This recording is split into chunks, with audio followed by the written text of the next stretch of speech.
Laporan Praktikum Jaringan Tanaman Monokotil. Mata Kuliah Botani Umum Amanda Aulia Kasih NIM 2503001. Dosen pengampu Cik Salmiati MPD PhD. Program Studi Teknologi Pasca Panen Institut Teknologi Perkebunan Pelalawan Indonesia. Latar belakang. Jaringan tumbuhan adalah kumpulan sel yang memiliki bentuk dan fungsi yang sama. Tumbuhan monokotil memiliki ciri khas seperti akar serabut, tulang daun sejajar, serta berkas pengangkut yang tersebar, dan tidak memiliki kambium. Struktur jaringan pada tumbuhan monokotil berfungsi dalam penyerapan air, pengangkutan zat makanan, dan fotosintesis. Contoh tumbuhan monokotil yaitu jagung dan rheodiscular. Pengamatan jaringan dilakukan untuk mengetahui struktur dan fungsi jaringan pada akar, batang, dan daun tumbuhan monokotil. Tujuan praktikum. Tujuan pelaksanaan praktikum, mahasiswa diharapkan mampu 1. Menjelaskan perbedaan jaringan muda, meristem, dan jaringan dewasa. 2. Menjelaskan macam-macam jaringan meristem. 3. Menjelaskan macam-macam jaringan dewasa. 4. Menjelaskan perbedaan struktur jaringan muda dan jaringan dewasa. 5. Menjelaskan lokasi tempat terdapatnya jaringan-jaringan tersebut pada tumbuhan. Metode praktikum. Alat: 1 mikroskop, 2 gelas benda, 3 gelas penutup, 4 silet, 5 pipet tetes. Bahan: yang pertama, batang, akar, dan daun pada tanaman rheodiscular dan jagung. 2 air, 3 tisu, 4 kertas label. Cara kerja: 1. Iris melintang dan membujur empulur akar, daun, batang pada tanaman rheodiscular dan jagung. 2. Bersihkan gelas benda dengan tisu lalu letakkanlah hasil irisan pada tetesan air di gelas benda dan tutuplah dengan gelas penutup. 3. Beri label dan amatilah bentuk jaringan empulur dengan mikroskop. 4. Gambarlah pada buku laporan dan berikan keterangan lengkap tentang bentuk jaringan dan bagian-bagiannya. Kalau kemarin kita mengamati sel, kita mungkin fokus kepada apa yang ada di dalam sel. Jadi kalau seandainya kita melihat selnya banyak, di dalam sel itu ada apa aja, gitu ya. Ada bibitnya, di sel barangkali, terus ada isinya. Jadi makanya kemarin kita berharap itu bisa mendapat pembesaran yang lebih besar, jadi sehingga selnya kelihatan.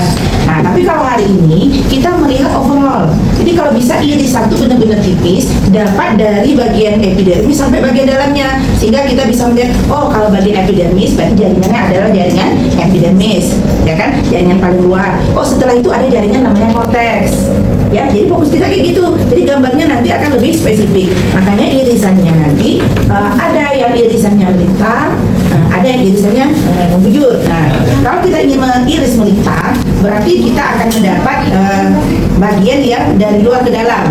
Jadi kalau memang kita ingin pola mengirisnya begini boleh, tapi hati-hati, jangan ikut tantangan dari iris, ya kan. Ini adalah batangnya.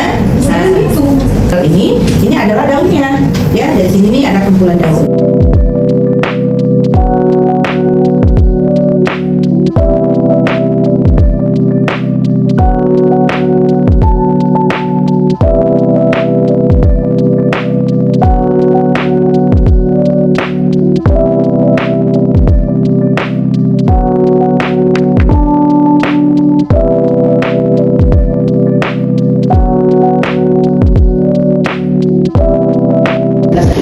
Kita tidak memfokuskan.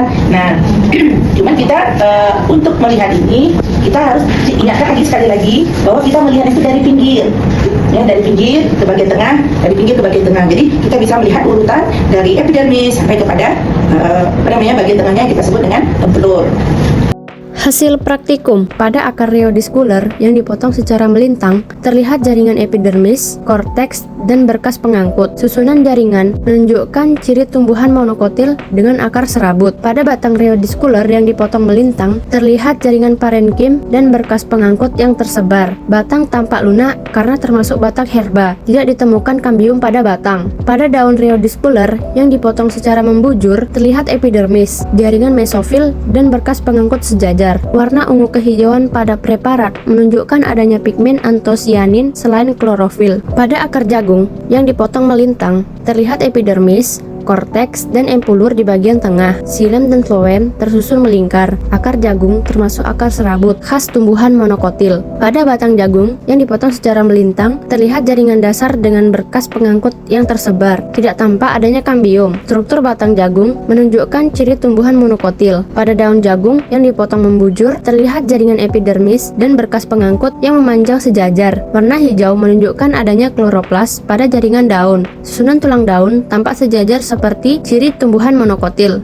Pembahasan berdasarkan hasil pengamatan preparat jagung dan Rheodisculer, kedua tumbuhan termasuk tumbuhan monokotil yang memiliki ciri khas akar, batang, dan daun. Pada akar melintang, terlihat epidermis, korteks, serta xilem dan floem yang tersusun melingkar dengan empulur di bagian tengah. Struktur tersebut merupakan ciri akar tumbuhan monokotil. Pada batang melintang, terlihat berkas pengangkut tersebar di jaringan dasar dan tidak terdapat kambium. Oleh karena itu, batang jagung dan Rheodisculer tidak mengalami pertumbuhan sekunder. Batang Rheodisculer tampak lebih lunak karena termasuk tumbuhan herba. Pada daun membujur, terlihat epidermis, mesofil, dan berkas pengangkut dengan susunan tulang daun sejajar. Pada Rheodisculer terlihat warna ungu kehijauan akibat adanya pigmen antosianin. Struktur jaringan tersebut menunjukkan ciri khas tumbuhan monokotil yang berfungsi dalam penyerapan, pengangkutan zat, dan fotosintesis. Kesimpulan, berdasarkan hasil praktikum, dapat disimpulkan bahwa jagung dan Rheodisculer memiliki struktur jaringan khas tumbuhan monokotil. Pada akar, terlihat xilem dan floem tersusun melingkar dengan empulur di tengah. Pada batang berkas pengangkut tersebar dan tidak memiliki kambium. Sedangkan pada daun, memiliki tulang daun sejajar. Struktur jaringan tersebut berfungsi dalam penyerapan air, pengangkutan zat makanan, dan proses fotosintesis pada tumbuhan.